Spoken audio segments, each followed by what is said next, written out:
Glorious evening, everyone. This is Apostle Erica Monet Glenn. Again, happy Saturday, April 11th, 2026.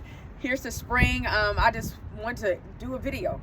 I wanted to do a video because I know you guys have been hearing it in audio and I could type it out, but I just wanted to give you face to face and say thank you so much for those of you who's been tuning in since February 23rd of 2026, since I started the Daily Money Saving Challenge. Those of you who's been following me throughout the years, look here, every download of the radio broadcast, and you can also, again, go back to 2020 of when it used to be podcast. You could download it, share with your friends, your followers.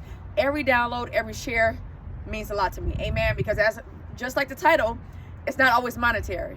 Word of mouth. A lot of it doesn't take that long for you to share something.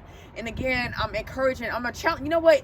We can see it on TikTok, Instagram, and Facebook. People creating these challenges. My challenge to you that's under the sound of my voice that sees this video, I'm challenging you guys to reach out to someone and let them know they inspired you, okay? And not only that, I'm challenging you just to simply share something. If you know it inspired you, share it so someone else can see it. Amen. Let's not be selfish.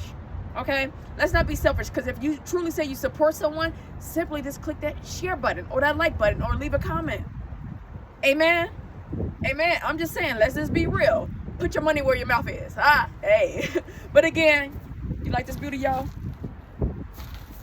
But I love it. I love this type of stuff. As you guys can see, I'm very diverse. I know my camera's shaking right now. I'm gonna make sure I get off the camera before that sucker go down because it's windy.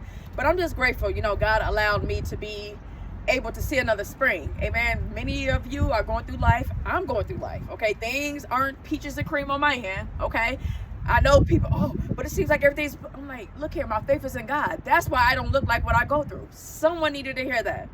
I don't look like what I go through because I put all my faith in God. And not only that, I take time, I sit still, and I ask God for guidance.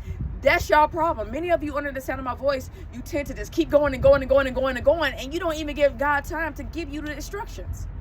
Or many of you, he's giving you instructions, but you're so blinded and so distracted by your, what's going on around you, what people are saying. And then I understand some of you may have children. Well, I don't have time. Look here. Teach them what it looks like to be in God's presence. You lead by example. Remember, kids will do what they see you doing. They're like sponges. Remember that. So it starts at home. I understand your mom and dad may not have done this with you, but you can do this with your children. Break the generational curse. Amen. Again, I wanted to get on this evening, this beautiful Saturday, April 11th of 2026, and just say thank you for tuning in. Thank you for the support. And then even thank you to my enemies, because it's one of those things of this. Everybody plays a role in your life, whether good or bad. But it's up to you what you do with that. Someone needed to hear that. So again, people, you're going to meet people throughout life. They either make a good imprint or a bad imprint in your life. But it's up to you how you respond to it. It's up to you how you continue to live your life. We all have free will.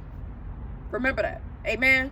So here's to self-evaluation. Here's to being real with the person in the mirror. Here's to getting real close to the Lord. Amen. And taking that self-care and one self-spiritual walk and just being, in tune with what's going on, and getting more involved with nature and getting outdoors and letting the sun hit you and do what you got to do. Speaking up for yourself. Setting boundaries and sticking to them. Someone need to hear that. You set boundaries, but you got to stick to them, because people aren't going to respect your boundaries if you don't respect them. It's a give and take. And even if they don't respect your boundaries, don't take your foot off of it, okay? Meaning, if people are saying, I understand your boundaries, or I understand this is how you want to do things, and they keep trying to invade that, and they keep trying to budge and push through those boundaries, 10 toes down. Don't let that push you to the side. Like my phone is waving, you stand firm. Like, I am not budging. I know my boundaries. And the reason why I just mentioned that is because I was just today in itself, I would say maybe about 25 minutes ago, I was able to basically expose a Geico safety highway trooper or whatever. I was able to expose them in many ways of how they're dangerous. How what they were doing when it came down to me and some cars around them was dangerous. And I was able to share that with a police officer. So that's what I'm saying. And I'm like, I don't care what, someone under the sound of my voice needs to hear me. If you're a state trooper, police officer, a fireman, okay, a paramedic, whatever the case may be, don't abuse your authority. Don't just say, because I wear a uniform, I can do what I want. You never know who's around. You never know who's around. You can't get distracted by what someone's driving and how they're dressed, because you just never know when the higher authority people, those who are higher up, are around and they're looking at how you do things on the highway. Remember, you don't want to catch a case of bullying people and harassing. Someone needed to hear that. Because some of you guys who are supposed to be like safety patrol on the highways, you're borderline harassing people. Not okay. Against the law. Again, I can't say it enough. All forms of harassment, stalking, all that is against the law. So let's make sure that if we're going to say we're going to take these positions and we're saying that we're about the law and we're about the things that we were sworn in to do, make sure we're doing it as well. Now, if it's an emergency, and I get it. Sometimes cops got to do something real quick and everything. It's not ideal, but I'm like, one of the things that the officer stated out of his mouth, and I got it on video. He says, you know, he what did he say? I want to paraphrase. He says he's one of us, and I was like, what he did was breaking the law, but he was like, because he's basically in a person in uniform, they can do what they want. I'm like, I beg to differ. I'm like, I got to call out the elephant in the room, and I don't mind. I don't care. That could have been a judge. And I'm like, no, I have to call it out. That's not what you're sworn in to do. You don't go around abusing authority because you feel like it. Okay? Okay. But anyways, I just wanted to get on here and say thank you. Thank you again for supporting me. Every share, every download, I truly appreciate it, y'all. I pray that this message itself has inspired you. Get out there and do what God has told you to do. But in order to truly do that, you have to be in his connection with the Lord. You have to be real with the person in the mirror. I would not be before you this evening on video if I was not real with the person in the mirror. Just like you got to go through the process, I still got to go through the process. And someone else needs to hear this. No one is always, how can I put it? No one is there. Meaning everybody can use improvement in their life. Making improvement or learning stops when one passes away.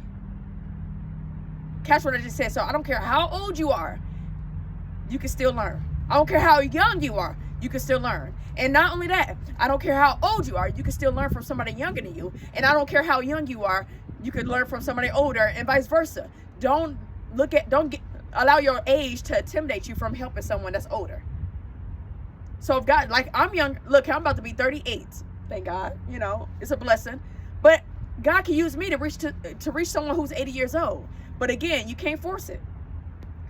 If someone says, oh, I've been doing all this, doing this for such and such plus years, that's a complete red flag to me. I don't care how long you've been doing it. That's the problem. And usually when people meet me, that's the problem. They got comfortable in their titles. They got comfortable in their uniform, and then I have to pop on the scenes because clearly you've been breaking the law, or clearly you got beside yourself, and here I am. I don't show up unless God says it's need for it. Someone need to hear that. But that's a little tangent. I'll talk to you guys tomorrow. Make sure you tune in tomorrow evening for day 49, if I'm not mistaken. Oh no, day 47, my bad. Well, one of them days, make sure you I'm telling you, I'm just excited because God has been stretching me. But make sure you tune in tomorrow for the daily money saving challenge for another story time from Apostle Erica Monet Glenn, your favorite radio host, the one and only Apostle Erica Monet Glenn.